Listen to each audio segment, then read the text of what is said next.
First form of idolatry, having godlike expectations for human beings. First form of idolatry, having godlike expectations for humans.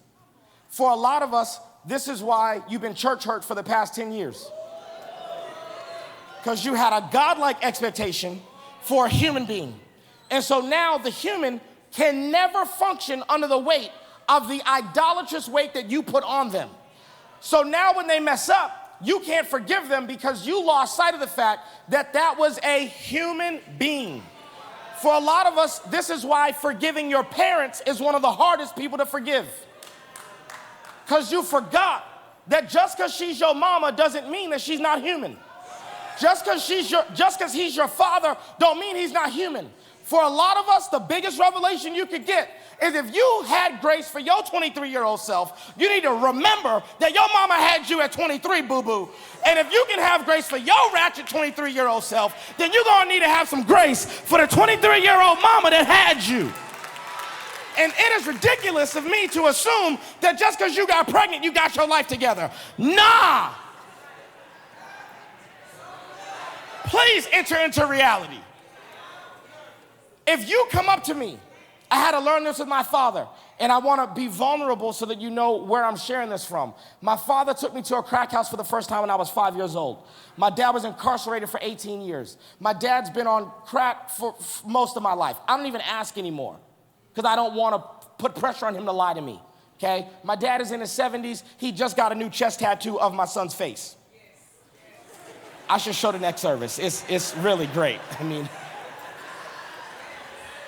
my mom was pregnant by the age of 12.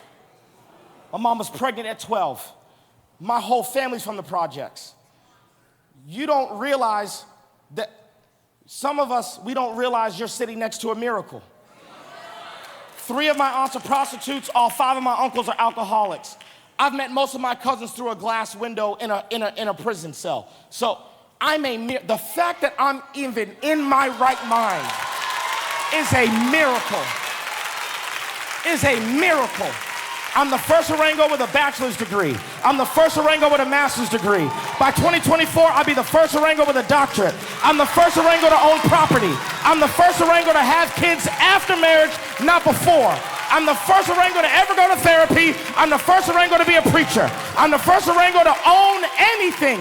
I'm the first Orango to have employees. God can do anything. When we say God can do anything, He can break generational curses. You are not stuck.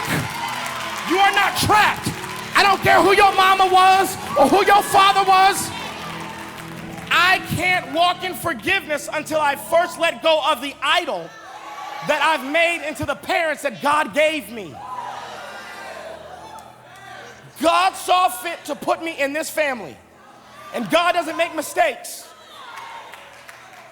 Yes, my dad took me to a crack house for the first time when I was 5. But guess what? God knew, and God protected me, and God guarded me, and God sent angels to encamp around me. It makes no sense for me to live the rest of my life bitter at my father that God selected to be my dad. At some point, I have to say this: what the enemy meant for evil, God can turn it around for my good. God is not shocked by these people's debauchery. He said there's something in them that is a vital ingredient for your destiny and your purpose. And I needed your father's craziness for you to have the faith that you have. I needed that. So I'm sorry that I took that ingredient and you had to deal with that whole meal of crazy just because I needed that one ingredient from your parents. But don't you realize I know what I'm doing? You can either be mad at them or you can trust me. You can trust me that I'm intentional. First form of idolatry is having godlike expectations for humans. For some of us, this is why your marriage is suffering. My wife can be a voice of validation in my life, a voice of affirmation in my life, a voice of encouragement in my life. But the moment I put the weight on her to be the voice of validation, the voice of affirmation, the voice of encouragement in my life, I have robbed God of what is his duty alone. And I have placed a God-sized expectation on a human being, and humans crumble under the weight of idolatry. I cannot idolize someone and think that God is gonna honor my idolatry of that person. It's not how it works. And for some of us, the reason you cannot forgive your spouse, forgive your parents, forgive your pastors, is because they weren't just authority figures in your life. They weren't just people you honored and respected. You put extra weight on them and you made them into an idol. Now let's preach balance. We honor the anointing of God. We honor the office of the pastor. We honor the sacrifice that leaders make.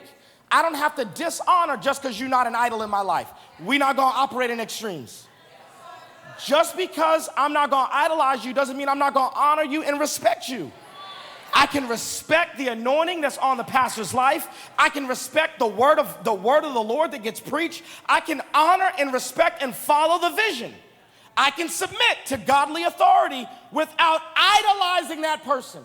And here's what happens to a lot of us. You didn't have a biological father.